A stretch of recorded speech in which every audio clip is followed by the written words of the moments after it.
And welcome to career on track. So अल्काइंस बोल रही हूँ, क्या हो रहा है भाई मेरे साथ। अल्कीन्स का अभी तक हमने पार्ट 1 पढ़ लिया, पार्ट 2 पढ़ लिया, अभी पार्ट 3 आ गया है। इस पार्ट 3 में ये बेसिकली ये पार्ट 3 एकदम लास्ट है। अल्कीन्स का फिर चैप्टर ख़त्म हो जाएगा, फिर हम अल्काइंस पे आ जाएंगे, फिर उसके बाद बेंजाइंस पे। बट अभी अल्कीन का पार्ट 3 बचा है, और इस पार्ट में ना वही 3 मेजर रिएक्शन है जो कि मैंने पिछली वाली वीडियोज़ में स्किप कर दिए थे। बट अब वो तीनों मेजर रिएक्शन इसमें पढ़ने वाले हैं। सो पे क्लोज अटेंशन। भाई मैं कसम से बता रही हूँ, आज का दिन पता नहीं मेरा क्या है। अपेरेंटली ये मैं तीसरी बार वीडियो रिकॉर्ड कर रही हूँ, और पहली पहली बार में मैंने इतनी ज़्यादा डम हरकत की थी। हुआ क्या था ना कि ये माइक जो है ये ब्लूटूथ माइक है। सो इसके लिए पहले यूएसबी कनेक्ट करनी पड़ती है लैपटॉप पे। मैंने यूएसबी कनेक्ट कर ली, मैंने एक पूरी वीडियो रिकॉर्ड कर ली माइक में बोलते बोलते।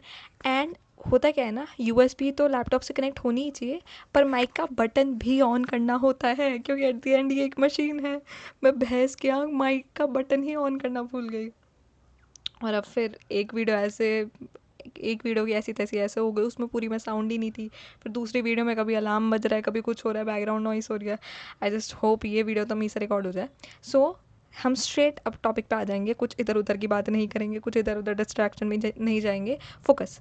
देखो, पिछली वीडियो में मैंने ये जानबूझ के स्पेसिफिकली रिएक्शन को मैंने ओवरलुक कर दिया था। वो था addition of halogen over alkyne.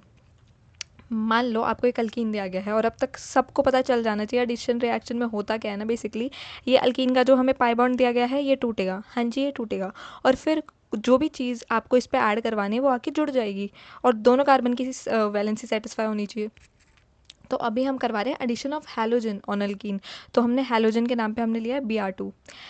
जब ये अल्कीन पे Br2 आके अटैक करेगा, तो साथ में हमने नॉन पोलर सॉल्वेंट लिया है। Yes, the CCl4 is an example of non polar solvent. और इस नॉन पोलर सॉल्वेंट की वजह से हो क्या रहा है ना, कि ये जो Br2 मॉलिक्यूल है, इस ये एक एक कार्बन पे, मतलब कि इंडिविजुअल कार्बन पे जाके अटैक करा है। ठीक है, मतलब कि पाई बॉन्ड तो टूट गया, प्लस माइनस चार्ज की क्रिएशन हुई होगी यहाँ पे। तो Br2 मॉलिक्यूल ना कि सिर्फ एक ही कार्बन पे, पर अगल बगल वाले कार्बन पे जाके जुड़ा है। मैं बता रही हूँ मैं इस चीज़ पे स्ट्रेस क्यों कर रही हूँ। मान लो तुम्हें एक सिंपल सा अल्कीन दे दिया जाए, और उस पर तुम्हें Br2 मॉलिक्यूल ऐड करने को दे दिया जाए, और साथ में कुछ भी नहीं लिखा ना, नॉन पोलर सॉल्वेंट वगैरह मेंशन नहीं है, तो वो Br2 मॉलिक्यूल जाके एक ही कार्बन पे जुड़ जाएगा। ठीक है, एक ही कार्बन पे। पर नहीं, यहाँ पे एक अल्कीन है, एक Br2 मॉलिक्यूल है, और एक नॉन पोलर सॉल्वेंट है, और इस सॉल्वेंट की वजह से ही ये Br2 मॉलिक्यूल ऐसे अगल बगल वाले कार्बन पे जाके जुड़ा है। और जब भी कोई सेम स्पीशीज़ अगल बगल वाले कार्बन पे जाके जुड़ जाती है, तो इस स्ट्रक्चर के लिए एक टर्म यूज़ करी जाती है, विसिनल।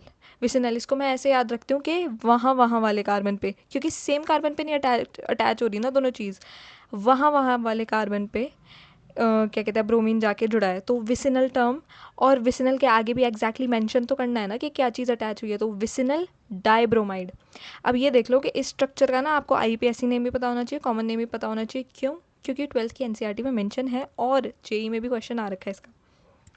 देखो, अगर मैं कॉमन नेमिंग का समझाऊँ तुम्हें फंडा, तो ये जो स्ट्रक्चर है ना, ये कहलाया जाता है इथिलीन। कॉमन नेमिंग में ये इथिलीन कहलाया जाता है, क्योंकि ये पाई बॉन्ड के टूटने की वजह से बना है ना, तो ये कहलाया जाता है इथिलीन।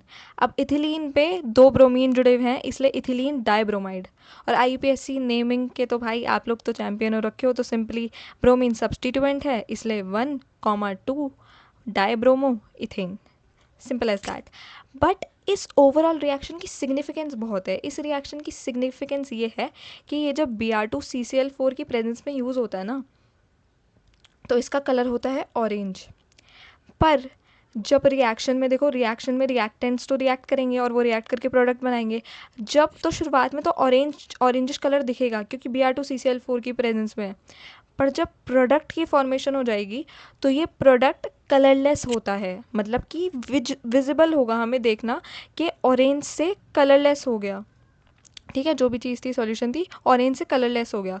और ये क्या एक्ट करता है, टेस्ट फॉर अनसैचुरेशन। मान लो आपको एक अननोन कंपाउंड दे दिया, अल्केन है, अल्कीन है, अल्काइन है, हमें ना पता भैया, तो फिर उसमें आप अगर इस रिएजेंट को डालो Br2 इन CCl4, एंड अगर एंड में प्रोडक्ट कलरलेस आ गया, मतलब कि आपको थोड़ा थोड़ा मोटा मोटा तो आइडिया हो जाएगा कि हाँ ठीक है, अनसैचुरेटेड कंपाउंड है, मतलब कि अल्केन्स तो किसी भी एंगल से नहीं है। Now let's move on to the next. अब हम पढ़ने जा रहे हैं ऑक्सीडेशन रिएक्शन। देखो अल्कीन्स में ऑक्सीडेशन के लिए हम क्या क्या रिएजेंट यूज़ करते हैं ना, अल्कीन तो ले लिया आपने और अल्कीन पे H2O डाल दिया, ठीक है। ये O बेसिकली ये O किसको रिप्रेजेंट कर रहा है, मैं भूल गई, O किसको रिप्रेजेंट कर रहा है, एक सेकेंड। मतलब कि ऑक्सीडेशन तो हो रही है, मेन चीज़ ये है अल्कीन पे आपने H2O डाल दिया और साथ में ये O भी है। बट अब रिएजेंट पे आ जाते हैं, मेनली रिएजेंट बहुत मेजर रोल प्ले करता है।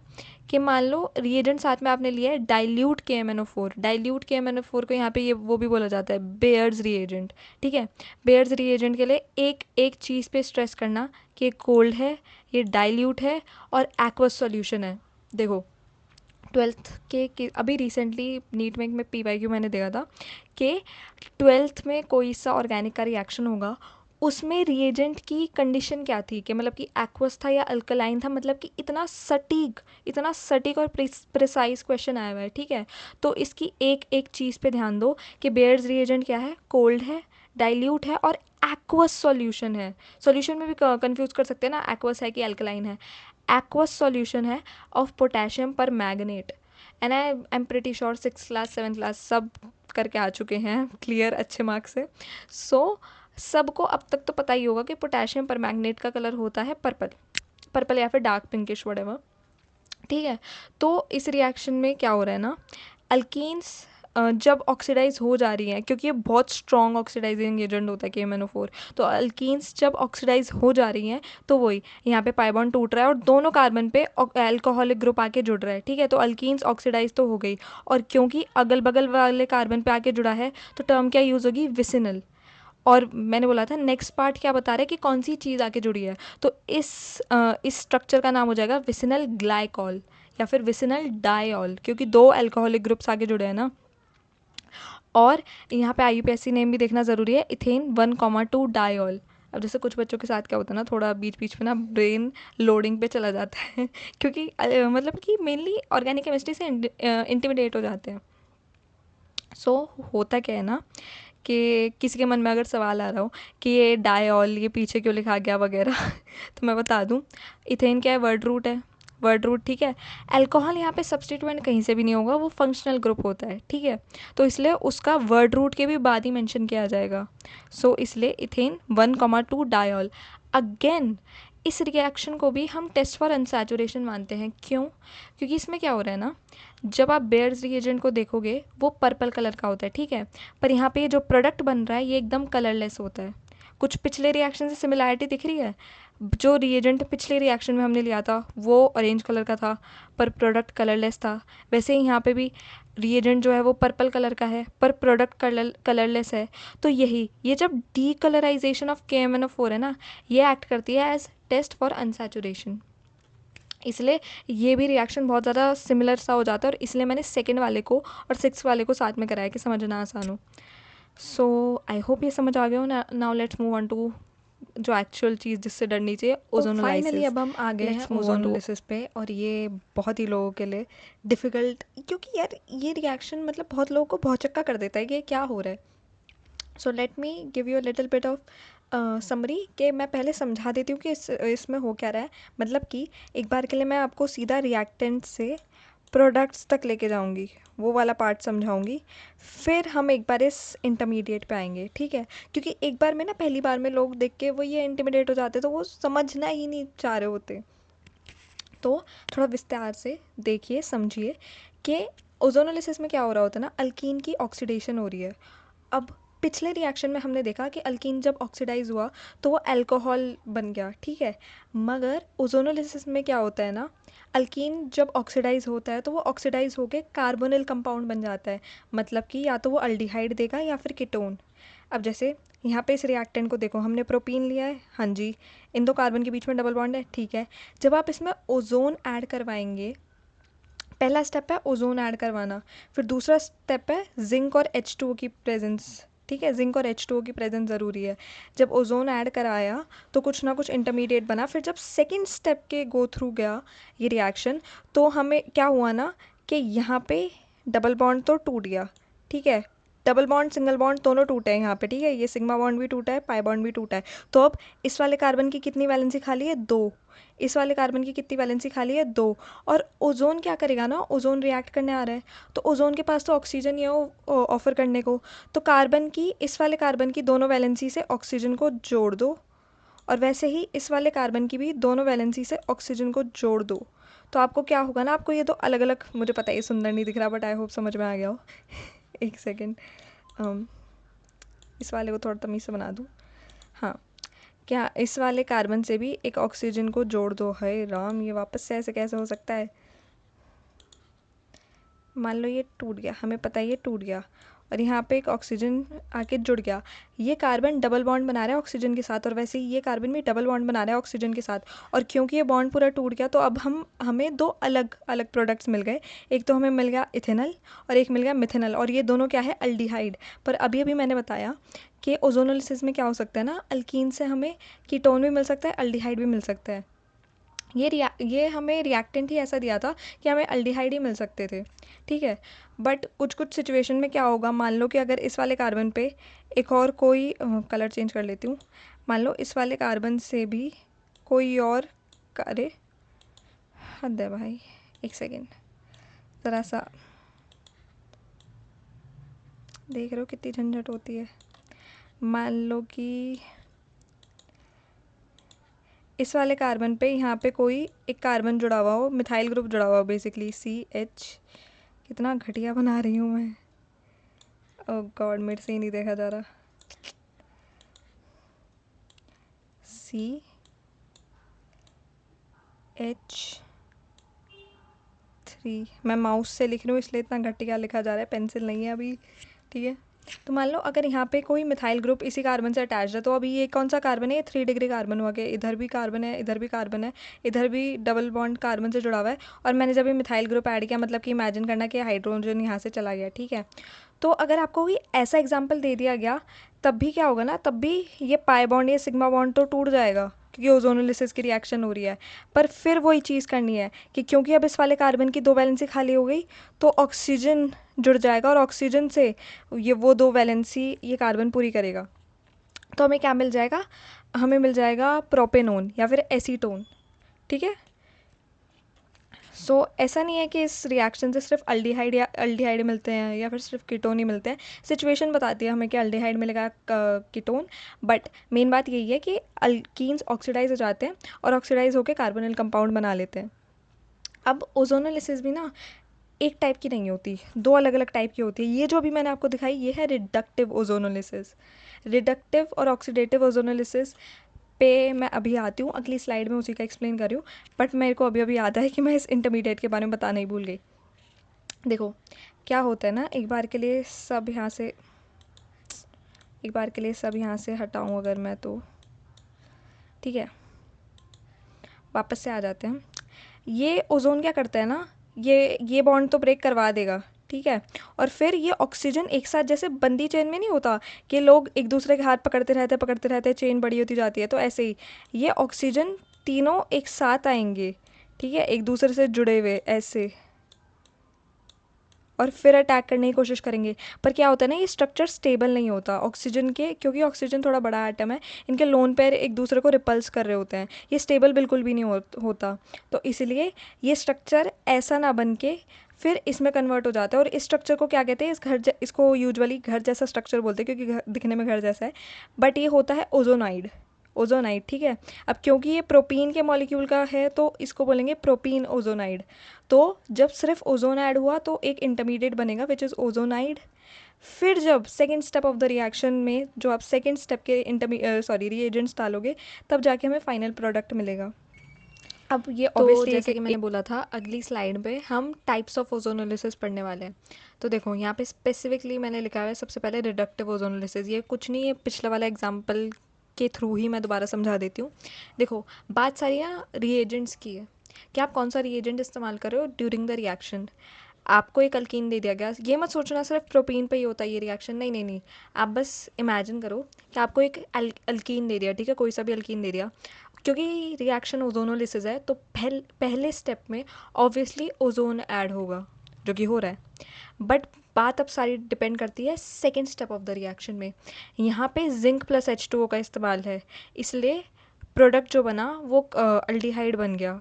अल्डिहाइड की जगह अगर कीटोन भी होता तो कीटोन बन जाता और कीटोन पे रुक जाता। आप यहाँ पे ऑक्सीडेटिव ओजोनोलिसिस को देखो, यहाँ पे क्या हो रहा है ना, आपको एक अल्कीन दिया गया है, हाँ जी, first step of the reaction same रहेगा, क्या हो रहा है, ओजोन ऐड हो रही है, सिंपल सीधा साधा। बात सारी कहाँ गड़बड़ा जा रही है, second step of the reaction में। यहाँ पे जिंक का इस्तेमाल नहीं किया गया, यहाँ पे बस H2O लिया गया है और इसी में ही सारा बदलाव आ जाएगा। इसी में ही, इसी की वजह से ये ऑक्सीडेटिव ओजोनोलिसिस हो जाती है। यहाँ पे देखो प्रोडक्ट में डिफरेंस है, यहाँ पे आपको कहीं भी कार्बोनिल कंपाउंड नहीं दिख रहा, यहाँ पे अल्कीन या फिर कीटोन नहीं दिख रहा, यहाँ पे आपको कार्बोक्सिलिक एसिड्स दिख रही है। ऐसा नहीं होता कि डायरेक्टली कार्बोक्सिलिक एसिड बन जाती है, नहीं। देखो ओजोनोलिसिस है तो हुई वही चीज़ थी कि पहले अल्कीन था, अल्कीन में ओजोन आगे जुड़ा, वही घर जैसा स्ट्रक्चर बना होगा ओजोनाइड, फिर वो क्या कहते हैं उसके बाद कार्बोनिल कंपाउंड बने होंगे। अब यहाँ पे क्या हो सकता था ना पॉसिबिलिटी, यहाँ पे जब ये पाई बॉन्ड टूटता तो यहाँ पे आपको 2 मोल मिल जाते इथेनॉल के, ठीक है, अल्डिहाइड के मिल जाते 2 मोल। पर क्योंकि यहाँ पे जिंक नहीं था तो फिर ये H2O क्या करता है ना, अब जैसे ओजोन के 2 तो चले गए यहाँ पे बॉन्ड बनाने, ठीक है, पर एक ऑक्सीजन बच गया। यहाँ पे ये जो H2O है ना, ये भी पेरोक्साइड की फॉर्म में चला जाता है। हाँ, ये H2O भी पेरोक्साइड की फॉर्म में चला जाता है और पेरोक्साइड क्या करता है ना, माइल्ड ऑक्सीडाइजिंग एजेंट की तरह काम करता है। तो उसकी वजह से जो अल्डिहाइड फॉर्म हुआ था वो अब एक फर्दर स्टेप आगे चल जाता है। समझने की कोशिश करो कि अगर मैं ऑक्सीडेशन के बेसिस पे बोलूँ ना, अगर मेरे को अल्कोहल, अल्डिहाइड और कार्बोक्सिलिक एसिड के बीच में कंपैरिजन करना हो तो ऑक्सीडेशन स्टेट कम अल्कोहल में होती है। अल्कोहल को जब ऑक्सीडाइज करोगे तो वो अल्डिहाइड देगी या फिर कीटोन देगी। अल्कोहल जब ऑक्सीडाइज होगी मतलब कि उसने कोई कार्बोनिल कंपाउंड दिया और उस कार्बोनिल कंपाउंड के भी एक ऊपर ऑक्सीडेशन स्टेट हो गई कार्बोक्सिलिक एसिड का बन जाना, ठीक है। तो यहाँ पे ऐसा नहीं है कि अल्डिहाइड बना नहीं था या फिर कीटोन बना नहीं था, बना था, पर रिएक्शन वहाँ पे रुका नहीं, वो एक स्टेप आगे प्रोसीड कर गया, वो और भी आगे जाके ऑक्सीडाइज हो गया और एंड में उसने एसिड बना ली। ये अभी क्या बनी है, 2 मोल इथेनोइक एसिड। इथेनोइक एसिड एक किससे बनी है, इथेनॉल से। पहले ये इथेनॉल था, पहले अल्डिहाइड के 2 मोल बने थे, वो आगे जाके ऑक्सीडाइज हो गया। ऑक्सीडाइज होने का रीज़न क्या था कि ये H2O जो था ये H2O2 में कन्वर्ट हो गया था, पेरोक्साइड, जिसने थोड़ा मतलब लाइक माइल्ड ऑक्सीडाइजिंग एजेंट का काम किया, ठीक है। तो ये बदलाव आ जाता है। रिडक्टिव इसलिए बोला था इसे रिडक्टिव ओजोनोलिसिस, क्योंकि यहाँ पे सिर्फ कार्बोनिल कंपाउंड पे ही मामला रुक गया, रिएक्शन रुक गया। और वो सिर्फ किस लिए रुका रिएक्शन, क्योंकि यहाँ पे जिंक था। ये जिंक क्या करता है ना, इस H2O को H2O2 में कन्वर्ट नहीं होने देता, ये वहीं पे स्टॉप लगा देता है। इतनी ज़्यादा इंपॉर्टेंस है इस जिंक की।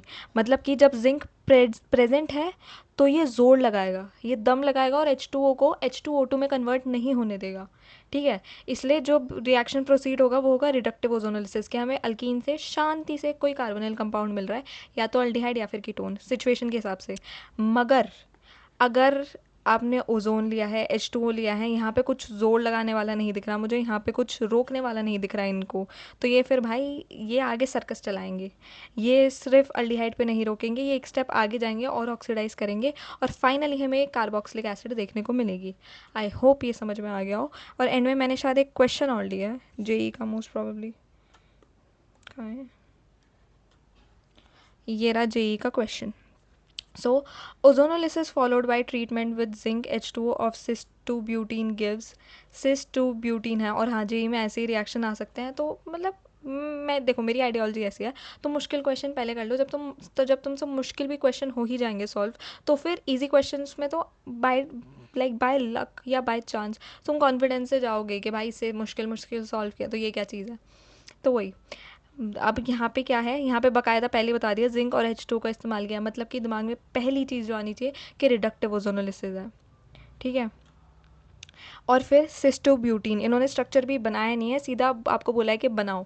अब सिस्टोब्यूटीन में क्या होता है ना, पिछले ही स्लाइड में मैंने ब्यूटुइन दिखाया, इसमें स्पेसिफिकली मेंशन किया है सिस फॉर्म, मतलब कि जिसमें दोनों मिथाइल ग्रुप एक साइड हो। दोनों मिथाइल ग्रुप एक साइड है, यहाँ पे दोनों हाइड्रोजन एक साइड है, ठीक है।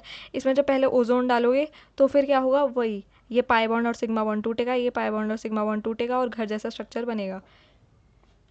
फिर जिंक और H2O आके अटैच हो जाएंगे तो हमें क्या मिलेंगे, 2 मोल ऑफ इथेनल, ठीक है, रिएक्शन रुक गया जब अल्डिहाइड या कीटोन मिल गया, क्योंकि जिंक ने जोर लगा दिया।